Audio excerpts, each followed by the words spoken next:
Sure. The Gene-Techman lost triangle. Do we have time Yeah, to unpack this? whatever, yeah. All right, Mm, so yeah. this is just a qualifier. So preamble. Let's get to a preamble, and Baron will Okay. will bitch slap me if I don't say this. So 8 inches per mile squared is a perfectly fine estimate for shorter ranges Yeah, for just drop rate. correct. Allowances. I know there's like a 1.166 multiplier that you can use for height or something. Do you know about that? I don't know. I've heard that So, before. I haven't verified so that, but I would be what willing is to that? trust it. What does it do? It's to account for it accounts for observer height. Oh, so I do it much simpler. Okay. What I do is, let's say we've got 20 miles. We want to make a prediction. Okay. I'm 20 miles from a building or something like that. And the first thing that I'm going to do is I'm going to take the observer height, so from my toes to my eyes, and I'm going to divide that by 0.574. Okay. Now, all that is the curvature of the Earth. Let me get my calculator real quick because I think Yep. that might be the same number just inverted. Okay. So you're saying, So eye height, just say 6 foot, yeah, divide by 0.574, and get the square root of that. That gets me to where my eyes tangent the surface of the Earth. yes, that's a 1.3199. I think Okay. that was something like that. So I think he's just calculating it differently. Whatever's left over, so whatever that number is, so it's let's say it's 3 miles. I minus that from 20, because that's the total distance I'm going to be looking over. I square that, and now I multiply by 0.574, and that basically what I'm doing is I'm drawing a line from my eyes. At some point, it touches the curvature of the Earth, slides right over that, and slices through the building. Right. From that line down is the drop. That's drop from tangent to the surface of the Earth. So that will tell me how much should be obstructed, roughly, ballpark. Yeah. So how that all works out is so when you say something's 3 miles away, you mean the arc length is 3 miles. Is that correct? Yep, surface, along the surface of the Earth. Correct. Okay. So if we are to assume an observer height of 0, or to more directly put it, if we are just calculating the drop rate of the Earth from where we're standing, that A length is an arc length. And that arc length gives us an immediate problem in a parabolic equation. The problem being, in this triangle in the middle right, h squared plus the yellow line squared is not equal to a squared. Right.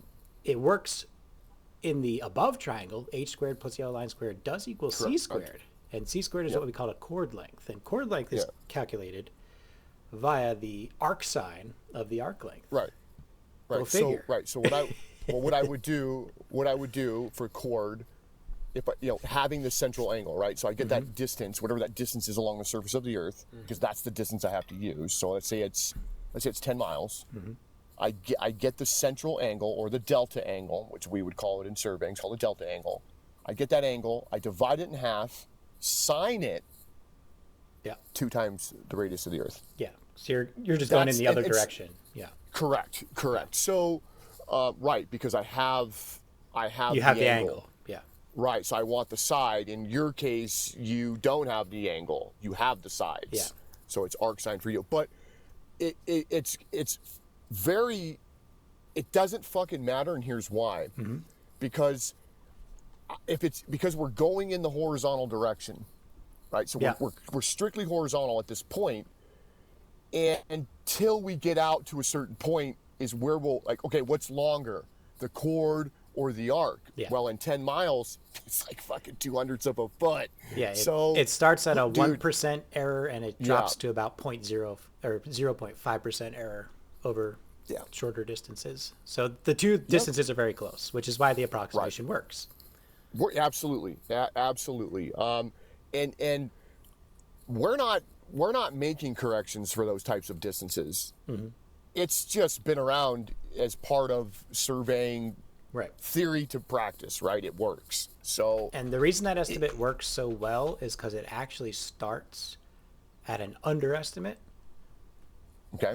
to compensate for the overestimate. Because eventually the parabola is like way short of the circle, right? Right. Well, I mean, yeah. Eventually. I mean, when you look, the parabola, it saves us a ton of man hours, money and diesel, wear and tear on equipment, because the amount of dirt that would have to be moved to get a smooth transition between an incoming grade and an outgoing grade. Let's say we took it down to a horizontal curve. We'd have to fucking slice through millions of yards. You know what I mean? Yep. So, Yep, hey, I want to get this train through this mountain. It's like, okay, let's use the parabola. You know? Yep. It works very well for that, and that's why we use it. Yep. Because it when it comes to earth work, that's why we have these equations. So that we can build things. Yep. So. And so with that, again, with the 1% difference to dropping to 0.5% difference, the chord length, they're very close at those distances, and therefore the approximations are very close to those distances. So that's how a parabola can work in that situation. Is Correct. You're approximating the chord length with the arc length, and you're using the parabolic equation that does technically work for the chord length applied to the arc length. So it's an approximation, but it's very close. You're expressing two different coordinates. One's rectangular, one's circular. One's quadratic, right? One is expressed quadratic, and the other is not. Yep. So that's really all we're talking about here. So when you get into the plus or minus, right? Let's say like for the parabolic, we're trying to solve for y knowing x. Yeah. Yeah. But if we're solving for x knowing y, it is quadratic. So, yeah, I get it. Yep. And going back to the accuracy of it, actually calculates more drop initially by 0.03%. It crosses over right around 400 meters, and then you start seeing the expected parabolic deviation after 400 meters. And again, it goes on for quite a while before you're even close to 1% error. But so it's deliberately overestimated in that way, so that your crossover point isn't at 0 meters. It's at an average measurable distance, so that you're kind of averaging away from that crossover point based on what you're using the equation for. So it actually gets more accurate up to 400 meters before it starts getting less accurate. That's accurate. So Gotcha.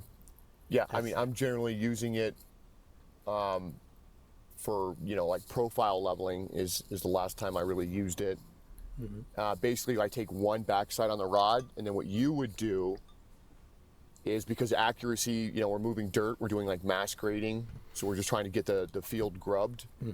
And so what you would do is you would take the rod and you would just keep moving out further and further and further, and all of those are minus shots. So once you get out to your 1,000 feet or whatever, right? Who cares? It's 200ths of a foot. You know what I mean? It doesn't even matter. So it's just minus. So now, quick correction, it was 400 kilometers. I think I said meters. 400 kilometers. Sorry. Okay.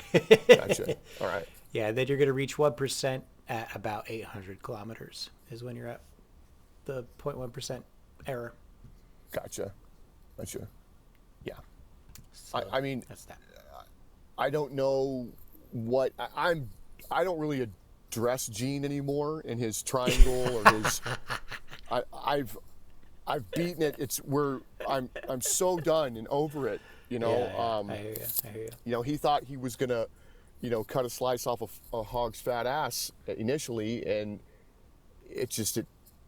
I need to see behavior out of him. That's gonna, okay, now you understand it really well. You can talk about it really great. But I need to see if it works from you. Can you create a scenario where this won't work? He has an open invitation. He can, from start to finish, explain whatever observation he's using and his application of the formulas to conclude no curvature. Correct, or drop or whatever. So he has an open invitation to explain on my stream exactly how he's going through all that.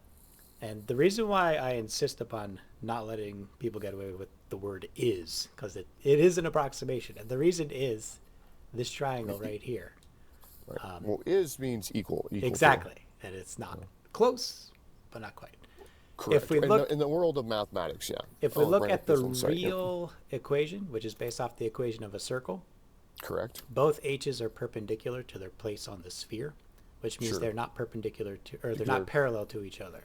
Correct. So when we go Correct. back So- to this image, h is parallel to the observer, which means Right. there is an Well, that's- extra distance and an extra Correct. height Yep. being So one drop obscured. is perpendicular to the tangent, the other's not. One's exact, one's an approximation. Again, these numbers are very tiny. Don't get me wrong. These are incredibly small numbers here, the D and the H, because Yes. the angle of this triangle is only 1 degree every 70 miles.